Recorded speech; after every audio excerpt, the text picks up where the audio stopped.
Welcome to another episode of What Are You Reading? What Are You Writing? I'm your host, Karen E. Osborne, author of Getting It Right, The Murder Mystery Tangled Lies, and my newest suspense novel, family saga, Reckonings.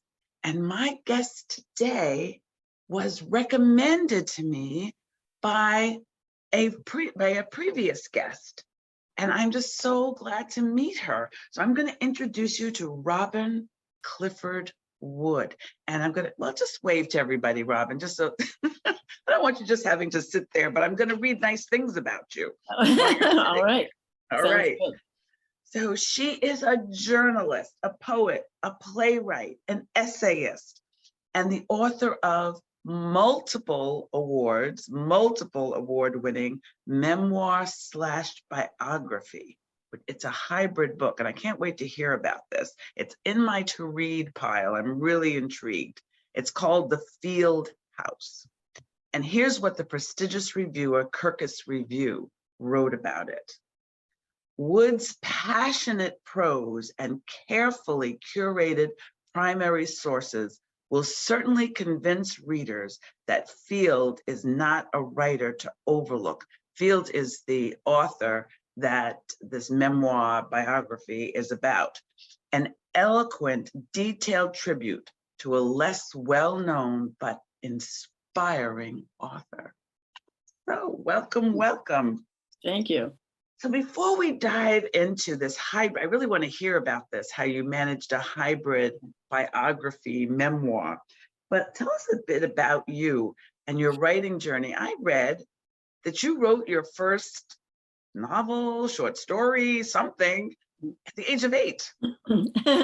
I did. I started writing when I was a very young child. I just loved to write, and I began writing a lot of poetry. I wrote a very long story about a polar bear traveling on an iceberg from the North Pole, moving south, and I was very excited to just fill so many pages. I think I got up to 100, and I thought I'm a real writer if I could write 100 pages. Yeah.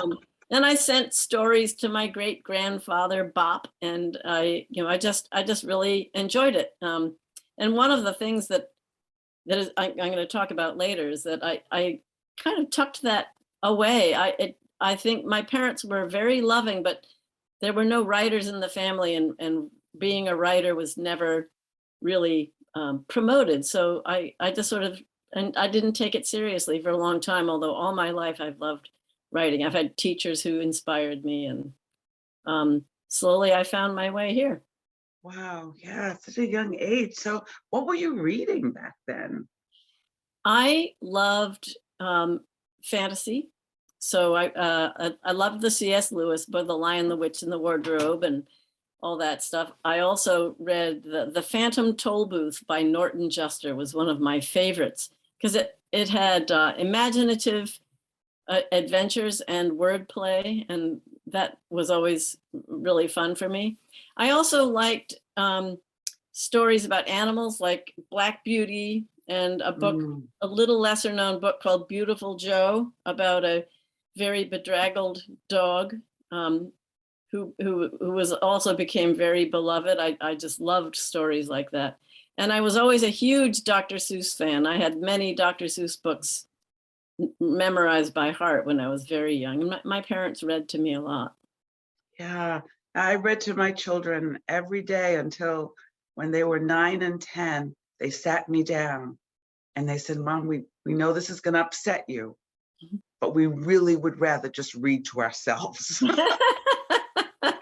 Yeah. Yeah, that day comes, I guess. Yeah, so they were like, okay, we've been humoring you long enough, but they grew up to be readers and writers. So that's great. There you go, right? So you are so eclectic, playwright, essayist, memoirist, biographer. Is your reading as your current reading? Is that as broad as your writing is? maybe not quite as broad, but I do read a big span. I read, I think fiction is my favorite. I love fiction, but I also love memoir, and I read a lot of nonfiction as well. This recently, this past year, I actually did the reading challenge on Goodreads, and I have surpassed my goal. I've read 56 books this year so far, including a lot of my sister authors at She Writes Press, which is the publisher of my book. So there's a great collaborative atmosphere there. So I've read a lot of their books. But yeah, I like a whole mix of things. I don't read a lot of poetry, but I have read some books of poetry. And yeah, I guess I could tell you some of the books I've read recently to give Yeah, an one that example. you But really loved, something you loved recently? yeah, there's it was hard to pick some, but I just yesterday finished a book called Trees by Percival. Oh, The Trees by Percival Everett, which was an amazing book. It's about really the history of lynching in the United States, and this kind of fantasy story of justice finally coming to the bad guys. It's off-putting because it's really hilarious. His dialogue is really snappy and really funny. His characters are kind of over the top, and a lot of wordplay with his names and naming of towns and people. So it's this weird juxtaposition of humor with some very, very serious topics. I just loved that book. Yeah. And I've read Lincoln Highway by Amor Towles, and Yes. yeah, fabulous. And Sea of Tranquility by Emily St. John Mandel. And then two nonfictions that I've finished recently were Braiding Sweetgrass by Robin Wall Kimmerer, which was a job to finish, but worth reading. It's a beautiful book written by a biologist. It's a memoir and a call to arms about the environmental crisis at the same time. And then Yeah. Girl with Seven Names by Hyun-So Lee, which was an incredible tale by a woman who grew up in North Korea and escaped. So I like You like are learning eclectic. things. Yes, I know. I like learning things, but I also like the escapist part of fiction. So Yeah.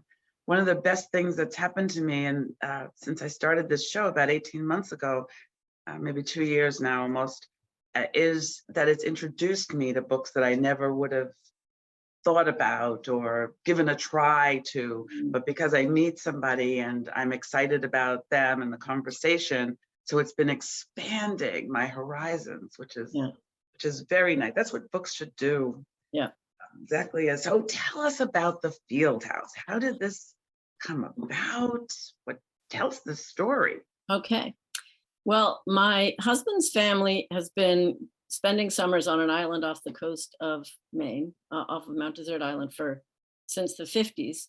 And in the 1990s, he and I discovered this house for sale. And there's only about 26 houses on the island, so it doesn't happen often. And it had been empty for 8 years, really neglected, holes in the roof and trees leaning on the front porch. And I knew that it had belonged to a very famous writer, and I'd never really heard of her except local fame. So we ended up buying that house, and Rachel Field owned the house. And I got intrigued by her because this island is very small. There's no roads, so people tend to sell the house as is. And even though she died in 1942, she left that house, and even through interim residence, tons of her stuff is still there. Galley proof of poetry in a drawer. Her books are on the shelf with her name in them. Magazines in the attic, mail that was sent to her. Even though people have bought the house in between, you Yes. buying it and the Yeah, wow. there was really one owner in between, and there were a lot of renters coming and going, and that particular owner really didn't go. He lived in Scotland and just didn't get there much. So no one really loved the house between Rachel and me, in Mm. a way that they were able to, take it on. And so I started reading her work, and I resonated with her. I felt like I had a lot in common. She also loved writing poetry best. That's my favorite thing to write. And she, there were just many aspects of her life that felt so familiar to me, and her writing. Um, and I started looking into her life, and there were a lot of mysteries about what had happened to her. Wasn't clear how she died and why she died at 47, very suddenly and very young. I tried to find out if she'd had a child, and someone said, well, I think maybe there was infertility problems, but someone else said, no, she did have a child, but I couldn't find any sign of that child. And then I read in a lot of, I traveled all over the country to archive collections, and I read her letters and her private poetry, some of which wasn't published, and some deep heartache in her poetry, Mm. which didn't fit at all with the man she ended up marrying when she was 40. She didn't marry till she was 40, and had definitely did long to have a child. So I just got so immersed in this story and fell in love with this woman. She became a mentor to me and inspiration to me. She was, very sunny, optimist. I should also tell you, she won the National Book Award. She was the first woman to win the Newbery Award. She had 3 books made into films. She was the very first #1 New York Times bestseller author when they first went national with the bestseller list. So she was Wow. a really big deal, and I started. I wanted to bring her light back to the world, because it seemed like she got buried by the tragedy surrounding her premature death. So the second part of the book, I would call it 85% biography of this woman who has an inspiring life. Yeah. Was the fact that she transformed my life, not only my writing life, which she certainly did, but also my personal life, because she wanted to be a writer since she was very young as well, and spent and did start publishing stuff really young. She also wanted to be a mom, and that didn't come to her till way late in life. And I kind of flip-flopped those two things, because I I didn't I had 4 kids, and I raised my 4 children, and I brought them to the house Rachel and I loved so much on this magical island.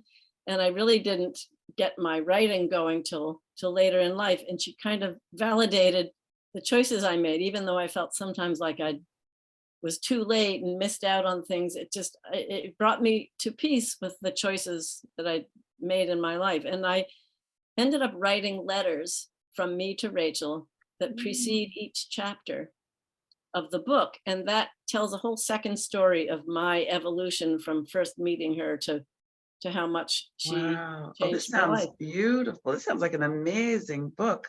It's going to have to go further down my list. My pile is high, but I have to take it from the top and put it where I'm getting the next one that I'm going to read.